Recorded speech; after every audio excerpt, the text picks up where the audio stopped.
So, ano na guys ang akong panindahan. Nagbakal ko alugbati. Araw ko 10 pesos na jutay. 10 pesos. Ay, baka ako na isda. Tapos sabi guys, European tuna guys. Kabarato lang guys, 200 lang ang kilo. 180 lang yung isa. Ayan. Very fresh nan. So, bahonin naman guys. Ano mo panyaga. Ayan. Parisan utan. Tapos papayas.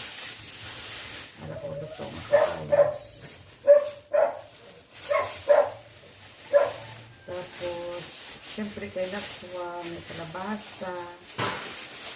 May kalabasa kita, baka na mo ka-plastic Kada hindi na ako magpa-plastic, may plastic naman ko Kalabasa. Bakal ko yellow. Box ang mais guys, namin siya kuno para sa sa ihi bala.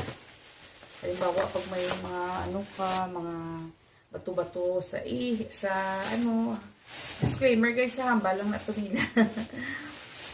Tapos magbakal ko sa bangrose. Syempre hindi man isa kaluto guys, tago ko sa freezer. Ayan para may dakpon na kami nga sudan kung hindi ko kapatinda.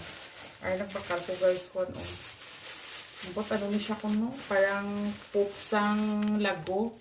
Earthworm pala guys. Para sa ako nga, iabuno ko sa ako nga ang palaya kay kaniwang niwang. May na kay organic. Ay ko patula. Patula. Tapos takway. Para guys, so takway na pilian na Abubuko ito na. Tapos, isa kilo nga baboy. Nagbarato ng baboy. Subong guys, 300 na lang ang kilo. Kag tuloy. Guys, ulag ko katuloy. Grabe, super fresh. Ayan, fresh kayo, fresh, Nanlag-ulag ko. Namit manis balaw sa bahon, guys.